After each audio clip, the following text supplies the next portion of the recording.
This lesson, we're going to talk about components and probes in React.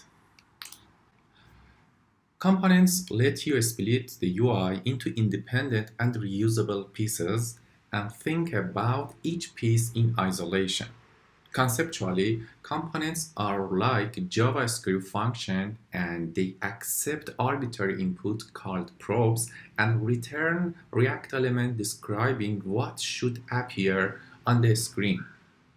We have two types of components, functional components and class components. The simple way to define a component is to write a JavaScript function. Let's create this function in action into CodePen. Open a pen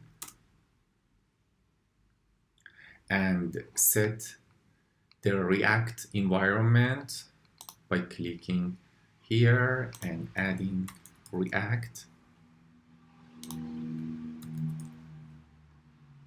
and React DOM.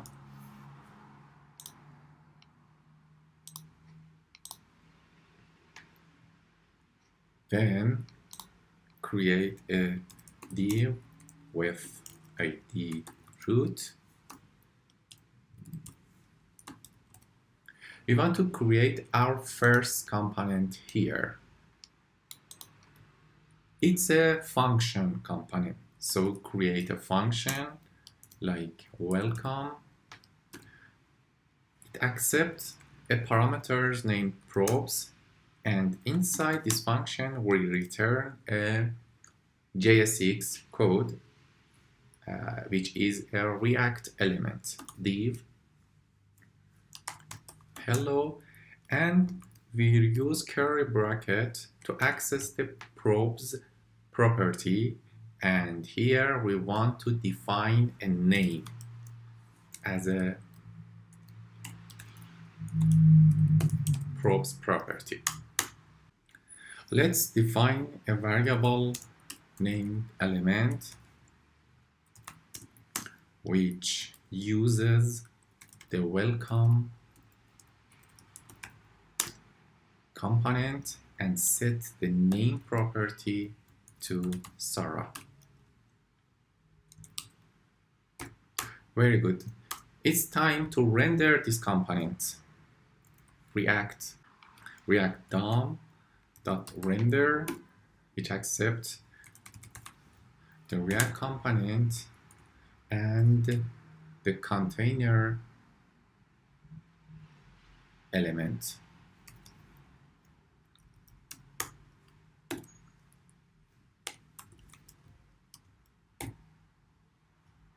As you see, in the output, we have hello Sarah. This is a functional component. We can change this component to a class-based component, but when do we need class-based components? When you need additional features like state and lifecycle, you may need to create a class component. Let's see how we can change the welcome component to class one. So I change it to welcome one and create a class component with class syntax, ES6 syntax, which extends React dot component. Inside this class, we need to define a render method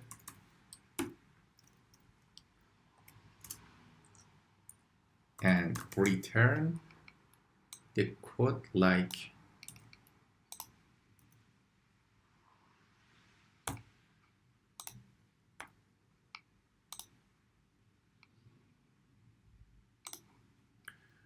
what we need to do is to append this to probes,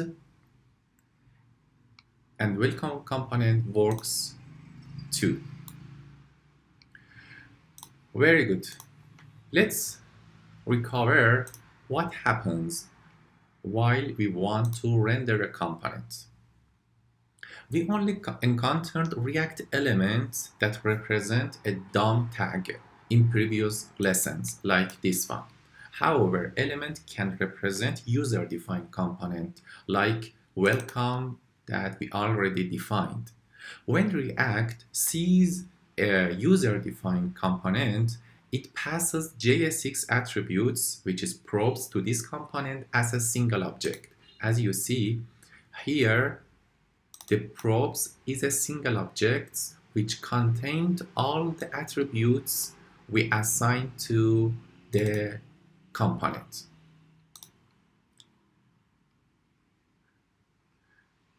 So when we call render down.render with welcome name Sarah, React call the welcome component with name Sarah as a probes.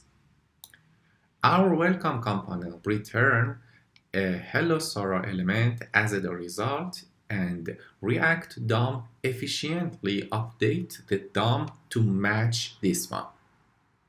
Note, always start component with a capital letter because React treats component starting with lowercase letter as a DOM tag.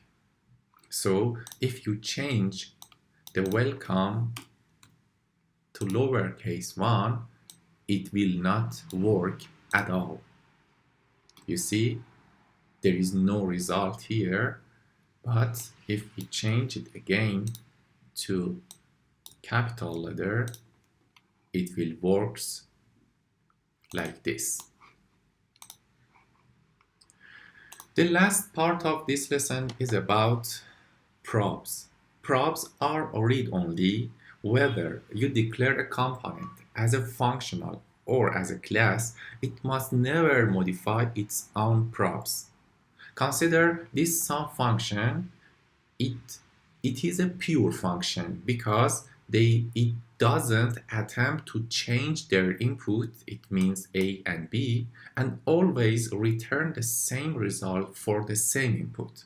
In contrast, this function, the withdraw function, is an impure function because it changes one of its input, which is account in the sample. So always keep in mind that all React components must act like pure function with respect to their input. This was the lesson about probes and components, and I hope you enjoy this lesson. Have fun.